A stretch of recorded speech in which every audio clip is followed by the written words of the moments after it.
Quero ler convosco o livro de Josué, capítulo 3, versículo 5, quando o povo estava para atravessar o rio Jordão e entrar em Canaã. E é interessante que nós estamos atravessando o rio Jordão para entrarmos na Canaã celestial. Deus falou para o povo, disse Josué também ao povo, santificai-vos, irmãos, santificai-vos, porque amanhã fará o Senhor maravilhas no meio de vós. O povo só poderia contemplar as maravilhas do Senhor se santificasse, amados irmãos. E o livro de Apocalipse nos mostra que nos últimos dias Deus deseja fazer maravilhas ao seu povo. Mas a condição, amados irmãos, é santifiquem-se para amanhã, para que o Senhor faça maravilhas no meio de vós. Quais são essas maravilhas que o Senhor deseja fazer no meio do seu povo? Apocalipse capítulo 18, verso 1. Depois destas coisas, vi descer do céu outro anjo, que tinha grande poder, e a terra foi iluminada com a sua glória. A terra foi iluminada com a glória do Senhor, porque o Espírito Santo será derramado sobre o povo do Senhor, para a pregação do Evangelho. Os doentes serão curados, milagres serão realizados, tudo para a glória do Senhor. Mas Deus diz, santificai-vos para amanhã, para que possa fazer maravilhas no meio de nós. A mensagem que esse povo vai pregar nos últimos dias. E clamou fortemente em grande voz, dizendo, caiu a grande Babilônia e se tornou morada de demônios. Continua o verso 3. Porque todas as nações beberam do vinho da sua prostituição, e os reis da terra se prostituíram com ela, e os mercadores da terra com ela se enriqueceram com a abundância das suas delícias. Precisamos estar preparados para isso. A maior necessidade que a igreja tem hoje é de poder para cumprir esta missão. Vemos aqui o livro Grande Conflito. Ellen White diz, o capítulo 18 do Apocalipse indica o tempo em que, como resultado da rejeição da tríplice mensagem do capítulo 14, versos 6 a 12, a igreja terá atingido completamente a condição predita pelo segundo anjo, e o povo de Deus, ainda em Babilônia, será chamado a separar-se de sua comunhão. Ela diz, esta mensagem é a última que será dada ao mundo. Qual será a última advertência que será dada ao mundo? Esta mensagem, Apocalipse 14, 6 a 12, uma mensagem popular, irmãos. Uma mensagem que pode trazer inimigos para a igreja. Sim, é esta mensagem final que deve ser proclamada ao mundo. E nós só conseguiremos proclamá-la em meio ao ecumenismo atual, com o poder do Espírito Santo, amados irmãos. Irmãos, temos que entender que sem o Espírito Santo, sem a chuva seródia, nós ainda teremos muitas temporadas de atualização profética, vendo eventos, e nada acontecerá, porque não estaremos preparados. Continuaremos cantando, o Rei vem vindo, breve Jesus voltará. Nada acontecerá. Nós precisamos do Espírito Santo, irmãos, para cumprirmos a missão. A chuva seródia. Agora vejamos aqui um texto maravilhoso. O livro de Joel, capítulo 2, verso 23. Olhemos agora para a promessa de Deus.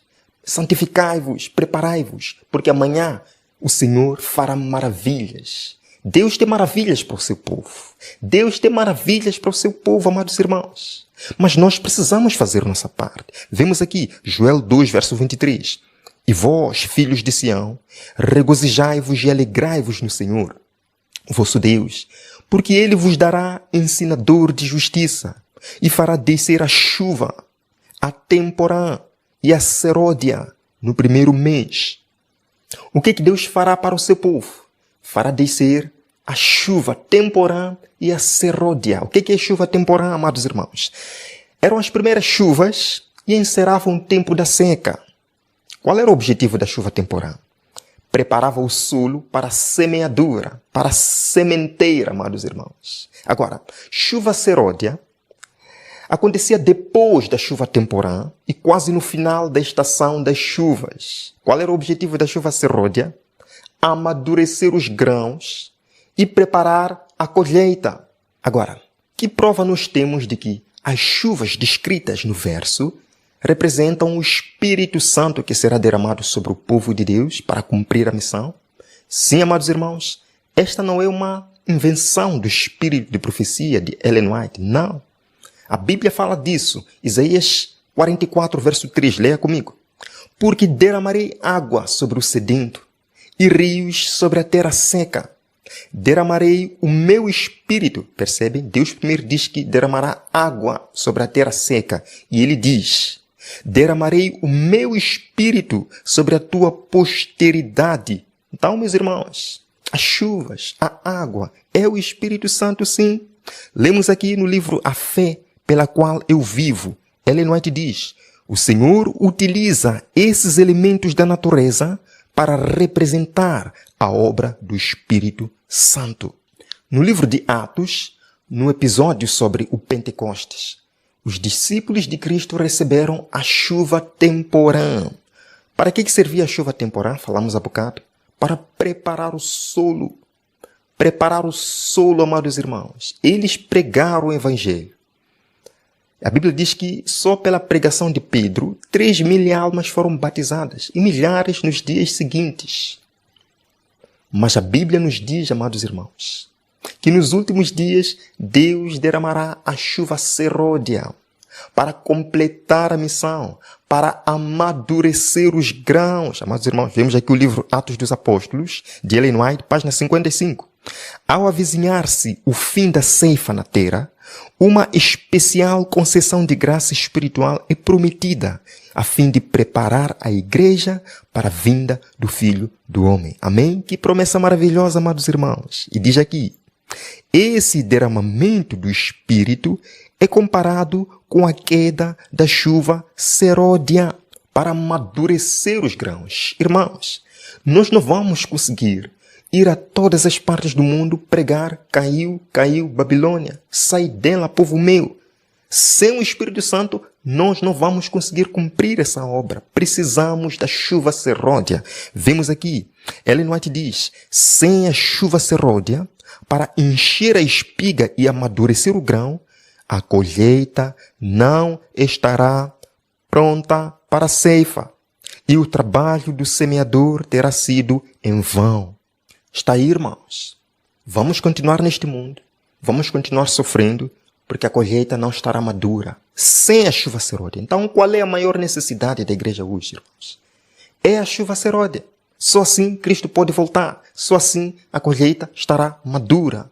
Agora entendo, irmãos, que quando falamos sobre o Espírito Santo nos últimos dias, Satanás está preparando uma contrafação, um engano da chuva seródia.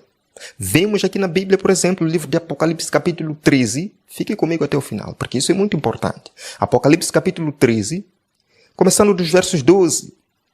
E exerce todo o poder da primeira besta na sua presença, e faz que a terra e os que nela habitam adorem a primeira besta cuja ferida mortal fora curada. Diz o verso 13.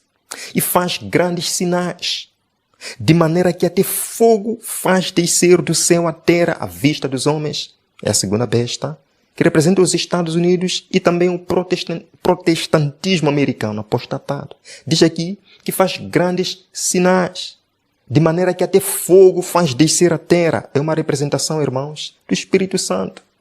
Mas é um falso fogo, é uma contrafação do verdadeiro revivamento, porque este vem simplesmente para levar os habitantes da terra a adorarem a primeira besta do Apocalipse 13, que é o poder papal. Queridos, vemos aqui, Apocalipse 16, versículos 13 e 14, é dito: e da boca do dragão, e da boca da besta, e da boca do falso profeta, vi sair 3 espíritos imundos semelhantes a rãs, porque são espíritos de demônios, que fazem milagres, prodígios, vão ao encontro dos reis da terra, preparando-se para a batalha do Armagedon. Em Mateus 7, Jesus também disse: nem todo que me diz Senhor, Senhor, entrará no reino dos céus. Muitos nos últimos dias, no último dia dirão: fizemos milagres. Jesus dirá: não os conheço. Queridos, o livro de Provérbios 28, verso 9, diz que aquele que desvia os seus ouvidos de ouvir a lei, até a sua oração será abominável. Por que que muitas religiões muitas denominações não irão receber a verdadeira chuva seródia, porque somente aqueles que são fiéis a Jesus, guardam os seus mandamentos, é que receberão a chuva seródia. Então, o que Satanás tem que fazer agora para manter as pessoas distraídas, não se preocuparem com a verdade para este tempo, é inventar uma chuva seródia. Vemos aqui, irmãos, no livro Ventos Finais, Ellen White diz: vi que Deus tem filhos honestos entre os adventistas nominais e as igrejas caídas. E antes que as pragas sejam derramadas, ministros de povo serão chamados a sair dessas igrejas e alegremente receberão a verdade. Queridos, haverá uma grande conversão. Agora veja aqui. Satanás sabe disto. O que é que Satanás sabe? Que os sinceros e fiéis vão ouvir a voz do alto clamor e vão sair.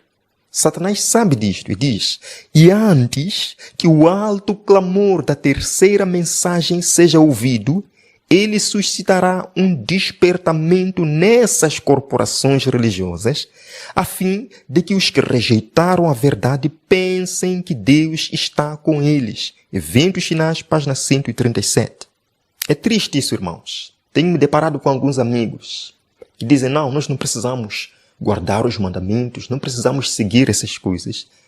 Desde o momento que tenhamos fé, nós sentimos a presença do Espírito Santo nas nossas igrejas. Queridos irmãos, esse é o plano de Satanás. Fazer com que as pessoas que rejeitam a verdade ainda assim pensem que Deus está trabalhando com os desobedientes à sua verdade.